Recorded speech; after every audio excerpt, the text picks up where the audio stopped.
सभी लोग हाथ जोड़ लीजिए।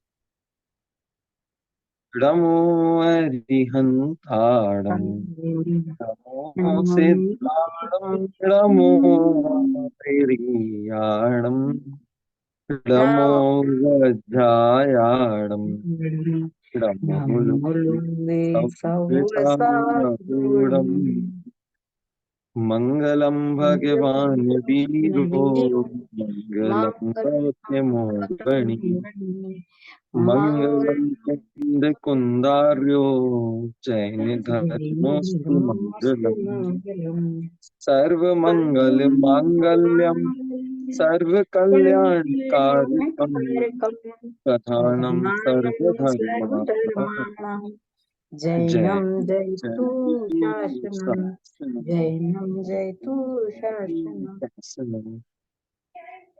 लघु जन सिद्धांत प्रवेशिका के की क्लास हम यहाँ से पढ़ रहे हैं, जिसमें से आप लोगों ने लास्ट कौन कौन से प्रश्न पढ़ लिए थे मनोज जी?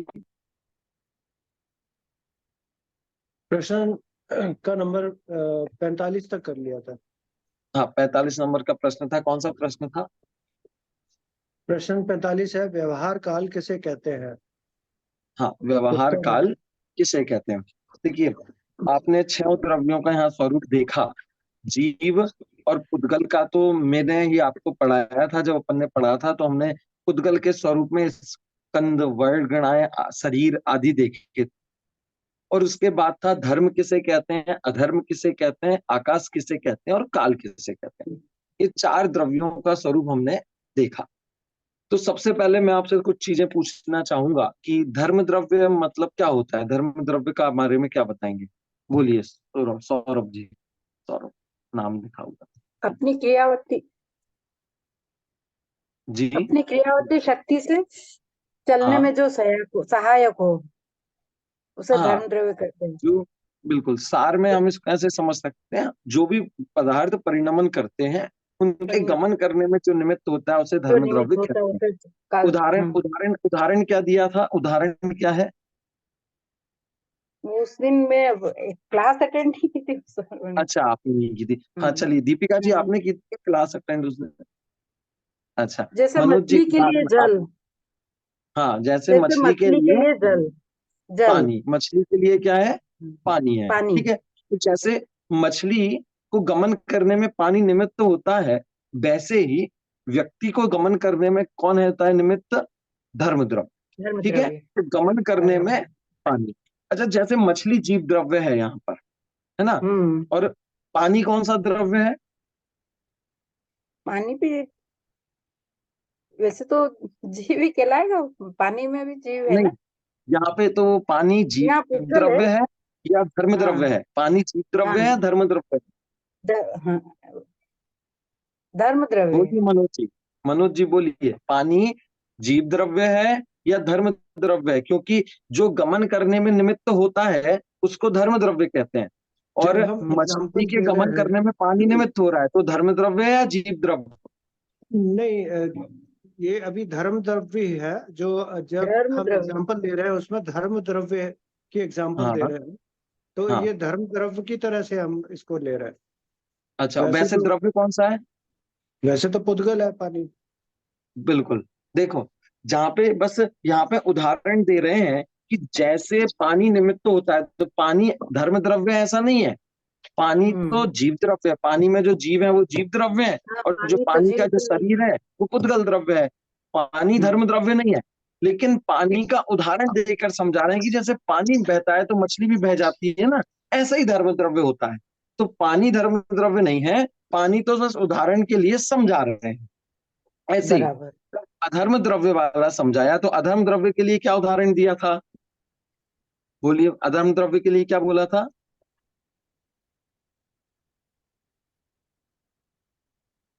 अधर्म द्रव्य के लिए भी एक उदाहरण था इसमें। उद्गल को जो स्थिति में सहकारी हो। नहीं नहीं नहीं नहीं, उदाहरण उदाहरण अकेला बताना है। जैसे गमन करती हुई मछली को पानी, ऐसी पुद्गल हम्म, द्रव्य वो, सॉरी, हम्म। अधर्म द्रव्य में भी एक उदाहरण है। जलते हुए को वृक्ष की छाया, वट वृक्ष। बिल्कुल बिल्कुल, किसने बोला? जैसे पथिक को वृक्ष की छाया। तो यहाँ पर अधर्म द्रव्य को समझा रहे हैं कि जैसे वृक्ष की छाया एक चलते हुए जो पथिक द्रव्य है ना, पथिक है ना, उसको चलने में क्या होती है, निमित्त बनती है। तो वो निमित्त चलने जा बनती रहा है। होता है, इतने में वो थक गया होता है, तो उसको वृक्ष दिखता है और उसे आराम बराबर। करना होता है, तो वृक्ष की छाया के नीचे वो आराम करता है। तो उसके चलने में, उसके ठहरने में कौन निमित्त बन गया, कि उस वृक्ष को उसके ठहरने में निमित्त कहा जाता है। ठीक है, तो वो बराबर। वृक्ष उसके ठहरने में निमित्त कहा जाएगा।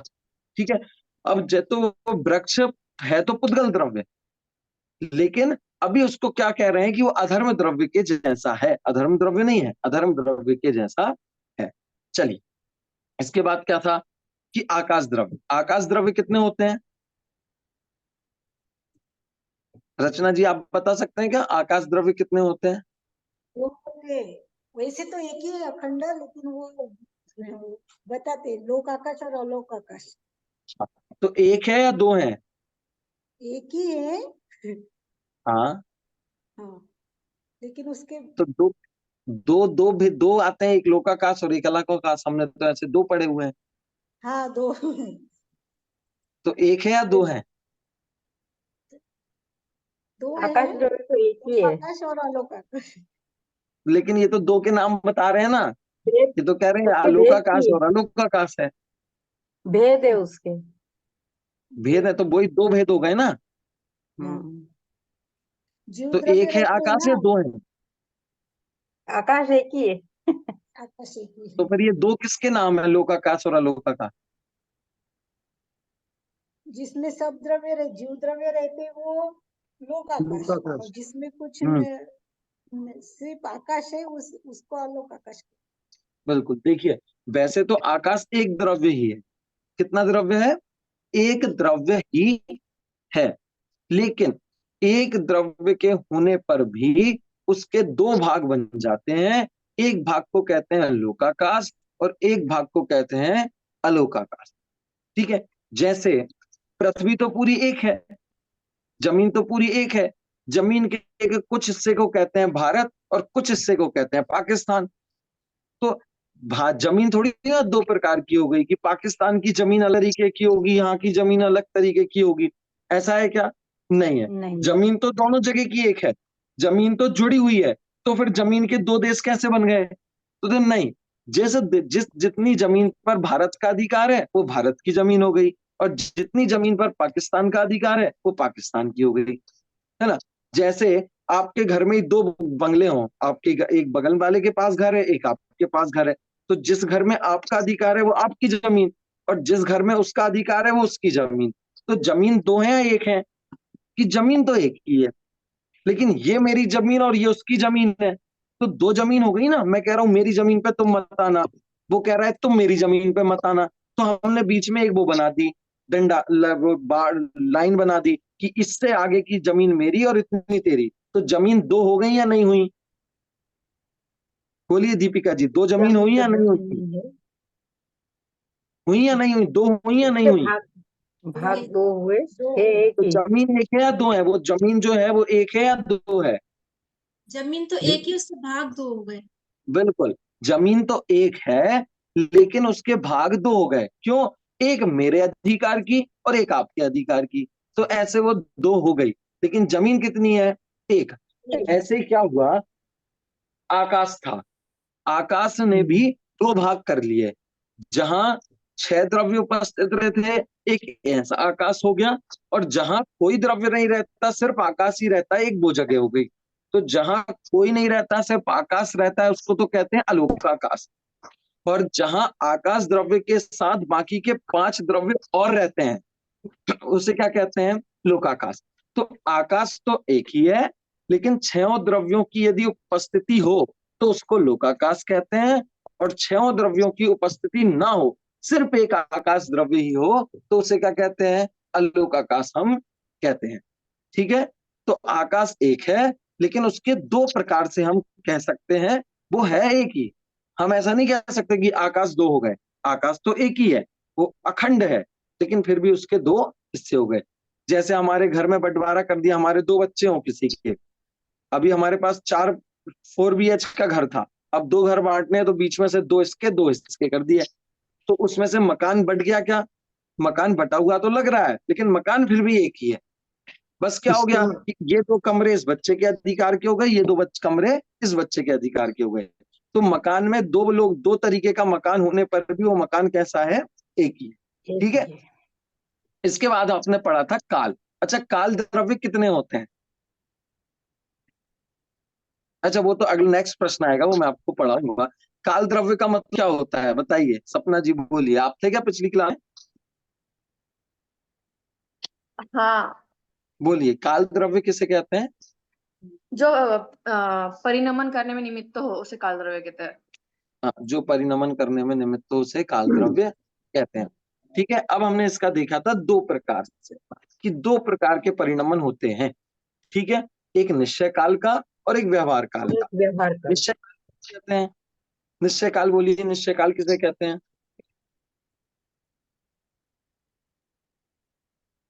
कौन बोलेगा निश्चय काल? बोलिए मनोज जी, क्या लिखा है निश्चय? काल द्रव्य को निश्चय काल कहते हैं। काल द्रव्य को काल ही निश्चय काल कहते हैं। निश्चय काल कि कहते हैं। वास्तव में जो समय है ना, जो काल द्रव्य चल रहा है, हाँ, वही निश्चय काल है। और वही व्यवहार काल किसे कहते हैं? व्यवहार काल काल द्रव्य की समय जो हम लोगों ने दिन डिविजन्स मास बना लिए हैं, सप्ताह, महीना, वर्ष। साल, उसको हम व्यवहार से काल कहते बिल्कुल। देखो, काल द्रव्य तो एक ही है। जैसे आकाश द्रव्य एक था, ऐसे ही काल द्रव्य भी क्या है? एक है। बस उसके हमने 2 तरीके से डिफाइन कर लिया है। निश्चय काल यानी जो वास्तविक है वो, और व्यवहार मतलब कि हमने हमारी सुविधा के लिए जो घड़ी, घंटे, समय वगैरह आदि बना दिए हैं कि एक पल निकल गया, 10 मिनट में आ रहा हूँ, 20 मिनट में आ रहा हूँ। तो हमें किसी को बताना है कि मैं उसके पास कितनी देर में पहुंच रहा हूँ, तो उसके लिए हम क्या बोलें? थोड़ी देर बोलेंगे तो काम नहीं चलेगा। बोल रहे हैं थोड़ी देर कितनी? थोड़ी देर का मतलब तो 1 मिनट भी होता है और 10 घंटे भी होते हैं। थोड़ी देर में तो नहीं आएंगे। तो थोड़ी देर मतलब क्या? तो फिर हमने टाइम निकाल लिया, हमने हमारी सुविधा के अनुसार एक घड़ी बना ली और उस काल को बांध दिया कि जब 10 मिनट इतना समय निकल जाए तो उसको 10 मिनट कहेंगे, इतना समय निकल जाए तो उसको 15 मिनट कहेंगे, इतना समय निकल जाए तो उसको 20 मिनट कहेंगे। तो फिर अब जब भी हमसे कोई पूछता है तो हम उससे कह देते हैं, वो बोलता है कितने दिन में आओगे, हम बोलते हैं 20 मिनट में आएंगे। तो हमने जो 20 मिनट का समय दिया वो हमारा था व्यवहार का। जो 20 मिनट का समय निकलेगा ना, वो जो काल निकला, समय निकला, उसको कहते हैं व्यवहार का। जो हर समय चल रहा है, जो घड़ी में घूम रहा है और समय बदलता रह रहा है, वो घड़ी हमें दिखा रही है, वो सब क्या है? व्यवहार काल। जिसको महीना, घड़ी, घंटा, पल, समय इत्यादि से हम देख सकते हैं। सबसे छोटा क्या होता है? समय होता है। सबसे छोटा क्या होता है? समय। समय। काल द्रव्य में जो सबसे छोटा है उसको क्या कहते हैं? समय। फिर सेकंड उससे बड़ा होता है, मिनट उससे बड़ा होता है। हम बोलते हैं ना बिल्कुल 1 सेकंड में आ रहा हूं, तो हमें क्या लगता है? 1 सेकंड मतलब बहुत छोटा है, बहुत कम है। लेकिन 1 सेकंड का भी असंख्यातवां भाग, उससे भी असंख्यात गुना छोटा समय होता है। सेकंड बड़ा होता है या समय बड़ा होता है? सेकंड। सेकंड बहुत बड़ा हो गया, समय उससे भी छोटा होता है, बहुत छोटा होता है ना? तो जो समय है उसमें असंख्यात समय मिला दें तब जाकर 1 सेकंड बराबर समय होता है। तो इतना छोटा सा समय होता है, इतना छोटा सा, जो हम पकड़ ही नहीं सकते। लेकिन अरहंत भगवान जो केवल ज्ञान जिनमें प्रकट हो गया है, वो हर समय को जानते हैं कि अलग अलग अलग। हम तो 1 सेकंड को भी नहीं पकड़ सकते। जैसे मैंने ये इतना सारा बोल रहा हूं तो किस सेकंड पे क्या बोल रहा है, किस सेकंड पे क्या बोल रहा है, ये नहीं पकड़ सकते। लेकिन अरहंत भगवान उस सेकंड तो छोड़ो, उस सेकंड का जो असंख्यातवां भाग है, ऐसे समय, एक एक समय की बात को भी वो पकड़ सकते हैं। ठीक है। तो ये हो गया एक निश्चय काल और एक व्यवहार काल। व्यवहार काल यानी जो हमने आपस में बांट लिया है अपनी सुविधा के लिए, अपने कामों के लिए, अपने प्रयोजन के लिए, उसको व्यवहार काल। और निश्चय काल मतलब तो जो वास्तविक है, जिसे किसी से डिफाइन नहीं किया जा सकता, जो हर समय परिणमित हो रहा है, उसको क्या कहते हैं? निश्चय काल कहते हैं। ये सारी चीजें आपने देखी थी। अब इसमें सबसे इंपॉर्टेंट प्रश्न, अब अगला प्रश्न है कि कौन सा द्रव्य की संख्या कितनी कितनी है और उनका क्षेत्र क्या क्या है। ठीक है। क्या प्रश्न है? प्रश्न समझ में आ गया आप लोगों को? प्रश्न है कि जो हमने 6 द्रव्य पढ़े हैं, वो 6 द्रव्य कितने कितने होते हैं, संख्या यानी कितने होते हैं, और कहाँ कहाँ रहते हैं, कितने में रहते हैं, है ना? तो उसको रहने के लिए कितनी जगह चाहिए पड़ती है, कितने प्रदेशी हैं, कितनी संख्या है, और रहने के लिए उसे कितनी जगह चाहिए पड़ती है। तो ये वाला प्रश्न अब यहाँ पर बता रहे हैं। ठीक है, चलिए सबसे पहले जीव द्रव्य कितने प्रदेशी है, कौन बताएगा जीव द्रव्य? जीव द्रव्य असंख्यात प्रदेश है। हाँ, जीव द्रव्य कितना हो गया? असंख्यात प्रदेशी हो गया। कितने होते हैं जीव द्रव्य? अनंत होते हैं। कितने होते हैं? अनंत होते हैं। जीव द्रव्य असंख्यात प्रदेशी है, और कितने होते हैं? अनंत होते अनंत हैं। होते ठीक है, तीन चीजें मैं आपको पढ़ाऊंगा हर द्रव्य की। कितने होते हैं, सबसे पहला कितने प्रदेशी है, और कहाँ रहते हैं। ठीक है, तीन चीज आप अपनी नोट शीट में भी एक वो बना सकते हो, चार्ट। तीन चीजें ऊपर लिख लो, हम एक एक द्रव्य का वो देखेंगे। तो सबसे पहले हम ले रहे हैं जीव द्रव्य। जीव द्रव्य कितने हैं? अनंत। जीव द्रव्य कितने हैं? अनंत। संख्या कितनी है जीव द्रव्यों की, क्वांटिटी कितनी है? अनंत। ठीक है, कितने प्रदेशी है, उसका आकार कितना बड़ा है। प्रदेश मतलब उसके अंदर कितने सारे प्रदेश हैं। कितने प्रदेश हैं? असंख्यात। कितने प्रदेश असंख्यात। हैं? असंख्यात। असंख्यात। तीसरी चीज, उसकी जगह कहाँ है रहने की, किस जगह रहता है। तो लोकाकाश में भरे पड़े हुए हैं। लोकाकाश में रहता है, तो लोकाकाश में एक जीव द्रव्य पूरे लोकाकाश में रहता हो ऐसे नहीं है। अनंत जीव द्रव्य हैं, और वो इस लोकाकाश में भरे पड़े हुए हैं। आपने ऐसे हाथ हिलाया ना, ऐसे हाथ मिलाने में भी अनंत जीव हिल गए इधर उधर। जैसे आप राई पे से हाथ हटाओ, पानी में से हाथ हटाओ तो पानी साइड में हो जाता है। तो ऐसे हमने किया, इसमें बहुत सारे जीव तो मर भी गए होंगे जो बिल्कुल छोटे छोटे थे, और कुछ इधर उधर खिसक खिसक के इधर उधर चले गए। कुछ हमारे शरीर में से इधर से निकलकर इधर से आ गए। ठीक है, तो वो क्या हुआ, हमने हाथ हिलाया तो अनंत जीव, इतनी सी जगह में भी अनंत जीव है। तो ऐसे अनंत जीव हैं, और जो पूरे लोकाकाश में कैसे भरे हुए हैं, शब्द क्या लिखा है? ठसाठस भरे हुए हैं। ठसाठस भरे हुए का मतलब पता है क्या है? जैसे हम कभी आटा रखते हैं ना, आटा, तो मम्मी लोग क्या करती हैं, वो आटा रखती हैं तो डिब्बे में नहीं बनता, तो उसको ऐसे पहले तो ऐसे ऐसे दबाएंगी ताकि वो नीचे धंसता जाए, और नीचे धंसने के बाद भी फिर और अगर थोड़ा सा बच गया हो तो उसके ऊपर प्लेट से या किसी चीज से और अंदर दबाती हैं, तो उसको ठसा ठस भर देते हैं। हम उसको दबा के उसकी जितनी भी हवा है, जितना भी गैप है, उसको निकाल कर उसको क्या कर देते हैं, एकदम ठसा ठस भर देते हैं। उसको कहते हैं ठसा ठस भरना। ठीक है, तो ऐसे ही जैसे वो ठसा ठस भरा होता है ना, ऐसे ही पूरे लोक में जीव क्या है, ठसा ठस भरे हैं। अब जैसे आटे के डब्बे में मैंने आटा ठसा ठस भर दिया, तो अब कोई ऐसी जगह बचेगी जहां आटा ना हो।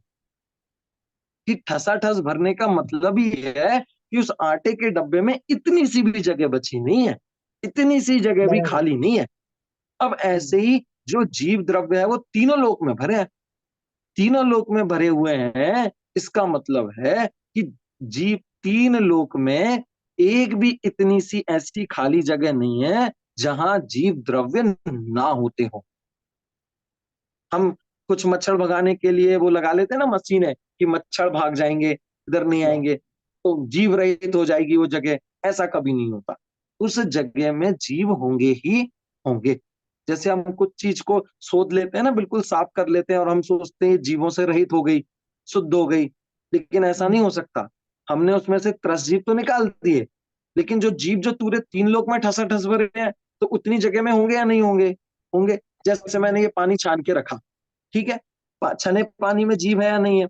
आप कहोगे नहीं है, क्योंकि मैंने तो इसको छान लिया है, गर्म कर लिया है, इसमें सौंफ डाल ली है, इसकी मर्यादा हो गई, तो अब इसमें जीव नहीं।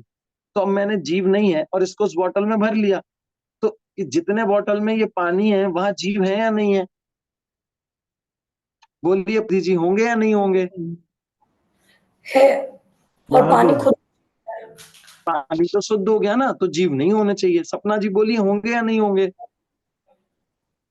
पानी तो खुद एक इंद्रिय पानी जीव है। नहीं होंगे, नहीं होंगे क्या?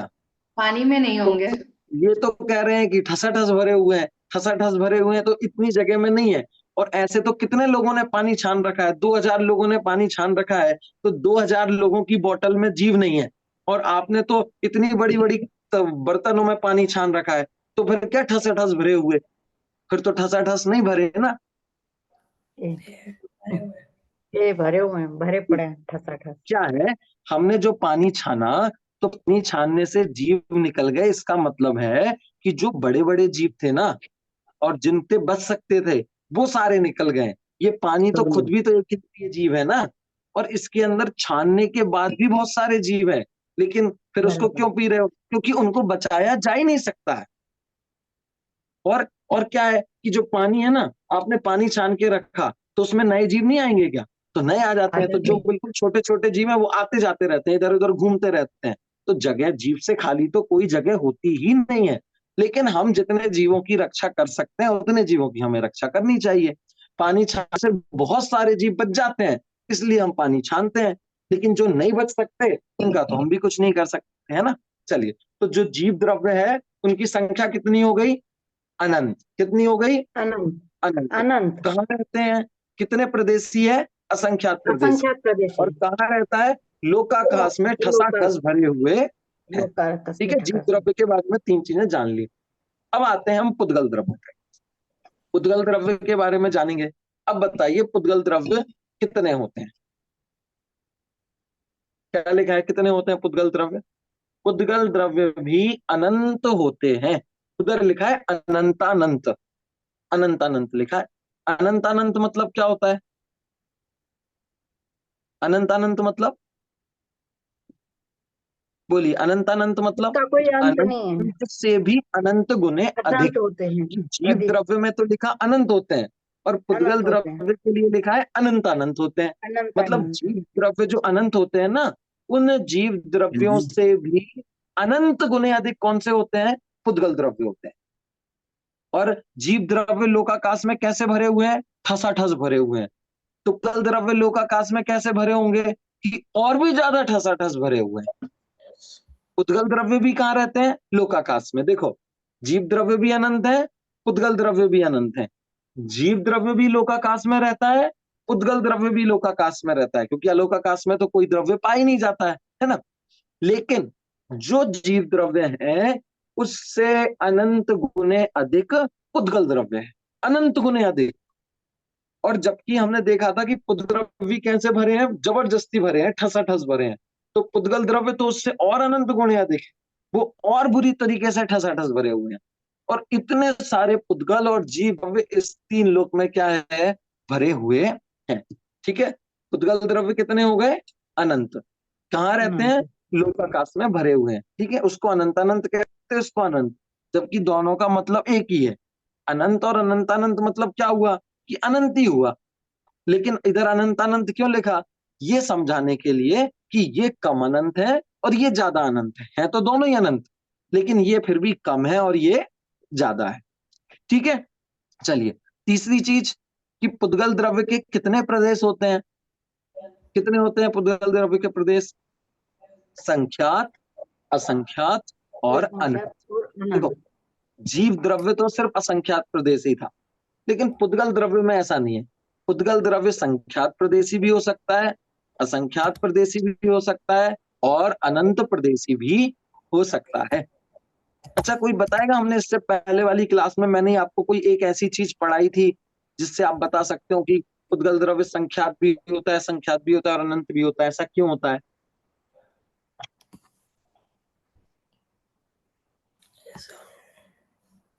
कुछ चीज हमने पहले क्लास पढ़ी थी इससे पहले पुद्गल के बारे में। हाँ, क्योंकि वो परमाणु भी होते हैं, मतलब पुद्गल जो सबसे छोटा है वो तो परमाणु है। वो और तो एक स्कंद प्रदेशी होता है, परमाणु स्कंद। परमाणु और स्कंद। तो जो परमाणु है वो तो हमेशा एक प्रदेशी ही रहेगा, एक ठीक है। प्रदेशी रहेगा। लेकिन जो और स्कंद है वो संख्यात भी हो सकता है, असंख्यात भी हो सकता है और असंख्यात अनंत भी हो और सकता है। अनंत भी हो ऐसा सकता 3 है। तरह का क्यों पाया जाता है? वो कोई बताएगा? 3 तरह का, वो भी हमने पढ़ा था। ऐसा कुछ एक चीज पढ़ी थी हमने।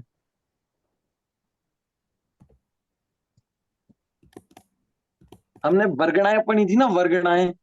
हाँ, हाँ, वर्गणाओं में हमने क्या देखा था कि ये बॉटल है, इसमें ये अभी असंख्यात प्रदेशी है, लेकिन इसमें और परमाणु आके जुड़ जाएंगे तो यही क्या हो जाएगी? असंख्यात प्रदेशी हो जाएगी।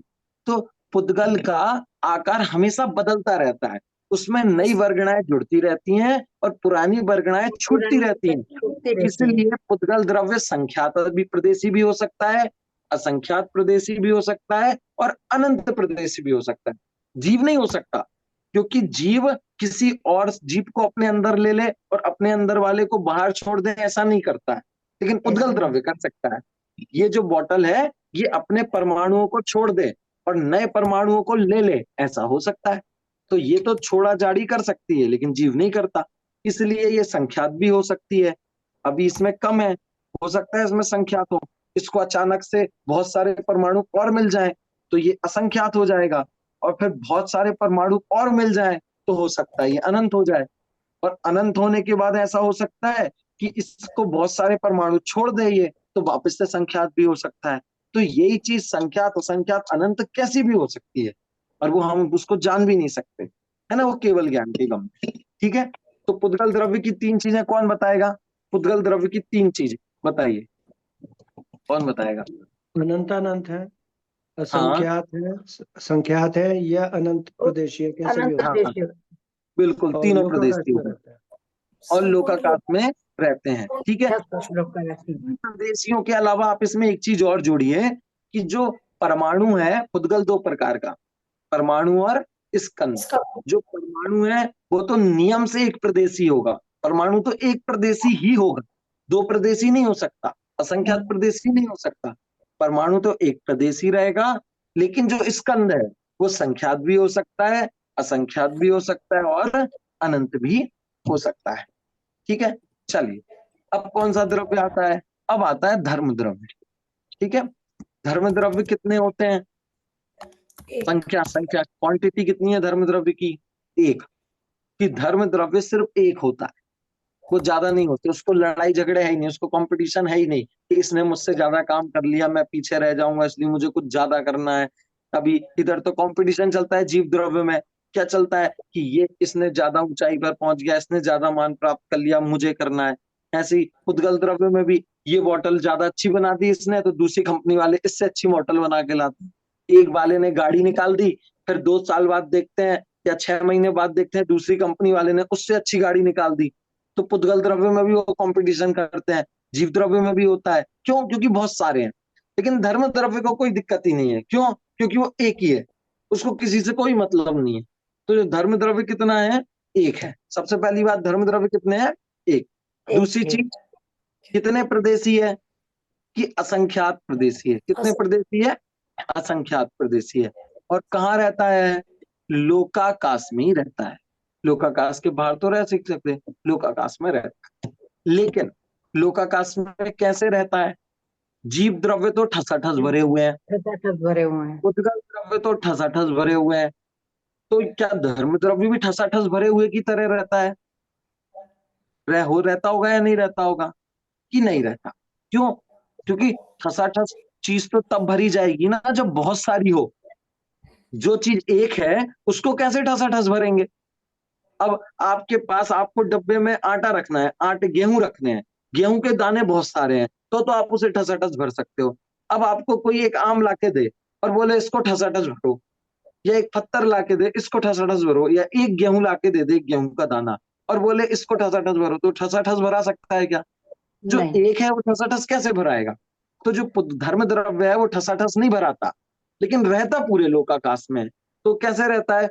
पूरे लोकाकाश में फैला हुआ होता है, एक ही होता है और पूरे लोकाकाश में फैला होता है। आप 3 लोक का कोई भी हिस्सा लेंगे उसमें आपको धर्म द्रव्य मिलेगा। मैं इस जगह को छूं तो इधर भी धर्म द्रव्य है, इधर लूं इधर भी धर्म द्रव्य है। तो यहां से यहां आ गया क्या? नहीं, यहां से यहां नहीं आया। तो वो एक ही है ना। तो यहाँ छुआ तो यहाँ है और यहाँ छुआ तो यहाँ भी है। तो यदि यहाँ था तो अब यहाँ पे आना चाहिए ना इसको। तो कहते हैं नहीं, यदि मैं हाथ हिला रहा हूं तो आप भी तो हिला रहे हो ना अपने दिल्ली मुंबई बम्बई में बैठे बैठे। तो वो मेरे पास होगा तो आपके पास कहाँ से पहुंचेगा? मैंने भी हाथ हिलाया, आपने भी हाथ हिलाया। तो वो धर्म द्रव्य है तो एक, लेकिन वो पूरे में फैला हुआ है। वो इतना बड़ा है, इतना बड़ा है, इतना बड़ा है कि कोई यहाँ बैठ के कोई काम करना चाहे उसको भी निमित्त बन जाता है, दिल्ली में बैठ के कोई काम करना चाहे उसमें भी निमित्त बन जाता है, स्वर्गों में बैठ के कोई देव कुछ काम करना चाहे उसमें भी निमित्त बन जाता है, नरक गति के नारकी कुछ काम करना चाहे तो उसमें भी निमित्त बन जाता है। तो वो एक है, लेकिन पूरे लोक में वो क्या है, बैठा हुआ है, पूरे लोक में ठसाठस भरा हुआ नहीं है, लेकिन पूरे लोक में व्याप्त है। उसके लिए आपको आपकी बुक में एक शब्द दिखेगा, व्याप्त शब्द। देखो आप जिसके पास किताब है आप उसमें देख सकते हो, उसमें लिखा है व्याप्त। व्याप्त होने का मतलब है पूरे में पसर के बैठा हुआ है, लेकिन है कितना, एक। और ठसाठस भरा हो ऐसा भी नहीं, ठीक है। प्रदेश कितने हैं, असंख्या, ठीक है। तीन चीजें हो गई, ठीक है। सबसे पहली एक है, दूसरे नंबर पर असंख्यात प्रदेशी है, और तीसरे नंबर पर तीन लोक में व्याप्त है। देखिए ये जो शब्द होता है ना, आधी चीजें हमारे शब्द ही कह देते हैं। जैसे धर्म द्रव्य कहाँ रहता है, तीन लोक। जीव द्रव्य कहाँ रहता है, तीन लोक। अब आपको ये जवाब दोगे तो ये अधूरा जवाब होगा, तो इसका जरूरी क्या है कि आप ऐसा बोले कि जीव द्रव्य कहाँ रहते हैं, तीन लोक में ठसाठस भरे हुए हैं, और अधर्म द्रव्य कहाँ है कि तीन लोक में व्याप्त है। तो उसके लिए उन्होंने व्याप्त शब्द दिया, और उसके लिए ठसाठस भरे हुए हैं, है ना। तो इससे जो शब्दों से क्या होता है, उसकी रहने की तरीका पता चलता है कि वो किस तरीके से रह रहे हैं। तो ये शब्द भी क्या है, बहुत इंपॉर्टेंट है। तो जीव द्रव्य और पुद्गल द्रव्य तो ठसाठस भरे हैं, धर्म द्रव्य व्याप्त है, ठीक है। अब आते हैं अधर्म द्रव्य पे। अधर्म द्रव्य कितने होते हैं, व्याप्त है। एक। वो भी कितने एक। होंगे, एक। जैसा धर्म द्रव्य है सेम टू सेम वैसा ही, उतनी संख्या, उतने ही प्रदेश, वैसा ही आकार, उसी तरीके का अधर्म द्रव्य भी होता है। ये है तो एक दूसरे के विरोधी, लेकिन बिल्कुल दोस्त की तरह रहते हैं। जैसे एक का काम है चलने में निमित्त बनना, एक का काम है रोकना। तो इन दोनों में कभी लड़ाई हो जाए तो वो, मैं चलना चाहता हूं, मैं आगे बढ़ूं, तो धर्म द्रव्य मुझे आगे खींचे और अधर्म द्रव्य मेरे को रोक दे, बार बार रोक दे, तो मैं तो परेशान हो जाऊंगा। है, मैं चलना चाहूं, जैसे मैं सीढ़ियों से अचानक जा रहा हूं, तो सीढ़ियों से जा रहा हूं तो मैं उतरते उतरते उतरते उतरते आ रहा हूं, तो धर्म द्रव्य मुझे लेके आ रहा है। अब धर्म द्रव्य में हो जाए लड़ाई सीढ़ियों से, तो क्या होगा, गिर जाऊंगा, क्योंकि एकदम से ब्रेक लगेगा ना।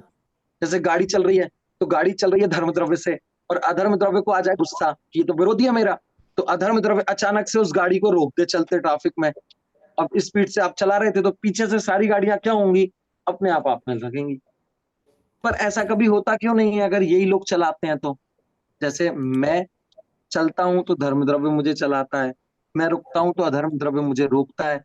तो ये दोनों कभी ऐसा क्यों नहीं होता कि गाड़ी आपस में ठुक जाए, सब चीजें उसमें हो जाए, क्यों नहीं होता? क्योंकि जब मैं चाहूं तब ये मुझे वो करा सकते हैं। जब मैं चलना चाहूं तो मुझे धर्म द्रव्य चला सकता है, और जब मैं रुकना चाहूं तब मुझे धर्म द्रव्य रोक सकता है। मेरी मर्जी हो चलने की, और धर्म द्रव्य मुझे पकड़ के बैठ जाए कि नहीं भैया मैं तो तुझे रोक के जाने ही नहीं दूंगा, यहीं खड़ा रखूंगा, तो ऐसा चाहे तो धर्म द्रव्य मेरे में निमित्त बन ही नहीं सकता। मेरे में कौन निमित्त बनेगा? चलना है तो धर्म द्रव्य बनेगा, और रुकना है तो अधर्म द्रव्य बनेगा। जैसे अब मैं थक गया और थक के जाके रात को सो रहा हूं, तो अब मैं ये थोड़ी ना बोलूंगा कि भैया अधर्म द्रव्य प्लीज, धर्म द्रव्य परेशान मत करना, रात को नींदों में मत चलाना, कहीं और जगह। म्यूट हो गया आपका। वॉइस यो इंटर यो ठीक है, तो इस तरीके से इसका क्या रहता है, सारी चीजें रहती हैं कि कोई जबरदस्ती नहीं करता, लेकिन और धर्म द्रव्य और अधर्म द्रव्य का काम एकदम एक दूसरे से विपरीत है, लेकिन फिर भी वो आपस में मिलजुल कर रहते हैं। तो अधर्म द्रव्य कितने होते हैं? एक होता है। कितने प्रदेशी होते हैं? प्रदेश कितने होते हैं इनके? कि प्रदेश भी उनके कितने होते हैं? असंख्या। और कहाँ रहते हैं? पूरे तीन लोक में व्याप्त होते हैं, ठीक है। अब आते हैं आकाश द्रव्य पे। आकाश द्रव्य कितना है? एक। कितना है? एक। एक। कितने प्रदेशी है? अनंत प्रदेशी है। कितने प्रदेशी है? उत्तर अनंत प्रदेश प्रदेशी है। और कहाँ रहता है? सर्वव्यापक, सर्वत्र। सर्वव्यापक है, वो पूरे में रहता है, वो किसी एक दो जगह नहीं रहता, वो पूरी दुनिया में रहता है, हर जगह वो पाया जाता है, वो हर जगह रहता है, ठीक है। एक है, अनंत प्रदेशी है, और सब जगह रहता है। लेकिन हमने उसके दो भेद पढ़े थे, लोकाकाश और अलोकाकाश। तो यदि हम लोकाकाश और अलोकाकाश का अलग अलग देखें, तो लोकाकाश में असंख्यात प्रदेश होते हैं, और वो सिर्फ लोकाकाश में रहता है। और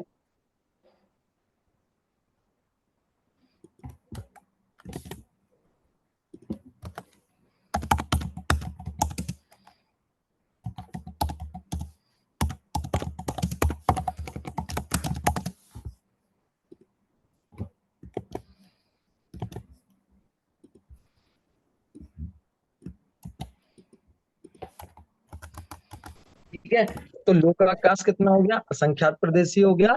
और वो लोकाकाश नहीं रहता है, तीन लोक में रहता है, और उसके बाहर जो रहेगा उसे अलोकाकाश कहेंगे। है दोनों एक ही। अगर दोनों को मिला के अपन जानेंगे तो एक होता है अनंत प्रदेशी होता है, और उसको अलग कर देंगे तो वो असंख्यात प्रदेशी हो जाएगा। कौन? लोकाकाश। और अलोकाकाश तो अनंत प्रदेशी ही रहेगा। ठीक है, इसके बाद कौन सा? काल द्रव्य। काल द्रव्य कितने होते हैं? असंख्यात। काल द्रव्य कितने होते हैं? असंख्यात। याद रखना आपने एक बात, जीव द्रव्य अनंत होते हैं ना, ऐसे ही काल द्रव्य असंख्यात होते हैं।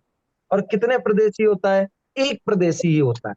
हर काल द्रव्य एक एक प्रदेशी होता है, लेकिन पूरे असंख्यात काल द्रव्य होते हैं। तो हर जगह पर एक एक काल द्रव्य स्थित है। इधर पे जो काल द्रव्य वो अलग है, यहाँ पर जो काल द्रव्य वो अलग है, यहाँ पर काल द्रव्य अलग है, यहाँ पर अलग है, यहाँ पर अलग है, यहाँ पर अलग है। ऐसे पूरे असंख्यात लोक में वो भरे हुए हैं, असंख्यात है। और असंख्यात प्रदेशी लोक में वो क्या है? पूरे में भरे हुए हैं। तो आप तीन लोक के किसी भी जगह को टच करेंगे तो वहां पर आपको काल द्रव्य मिलेगा, वो एक अलग ही होगा, वो दूसरी जगह का अलग होगा। तो हर जगह ये सेपरेट सेपरेट अलग अलग रहते हैं, और अपनी जगह कभी नहीं बदलते। जो जहां पर है वो हमेशा वहीं रहता है। वो चाहे कि मैं अपनी जगह बदल के इधर आ जाऊं, कोई इधर चाहे इधर हो जाए, तो अपनी जगह भी नहीं बदलते, अपनी जगह पर ही वो स्थित रहते हैं। ठीक है, तो इस प्रकार हमने 6 द्रव्य में तीन तीन चीजें देखी, कितने होते हैं, कितने प्रदेशी होते हैं, और कहाँ रहते हैं। ठीक है, चल कोई प्रश्न? हाँ बोलिए मनोज जी। काल द्रव्य मुझे समझ नहीं आया, अनेक प्रदेशी होते हैं या एक प्रदेशी होते हैं? एक प्रदेशी। काल द्रव्य एक प्रदेशी होता है। अच्छा, एक काल प्रदेशी द्रव्य, होते हैं। काल द्रव्य एक प्रदेशी होता है, लेकिन होते असंख्यात है, तो वो हर जगह होता है जी। और कोई क्या प्रश्न है? चलिए एक साथ, ठीक है। अब आपकी नेक्स्ट क्लास कल रहेगी, वो आपको ग्रुप पर बता देंगे एक दिन बात करके जी। बिल्कुल, एक साथ बोलिए। जय जय जय।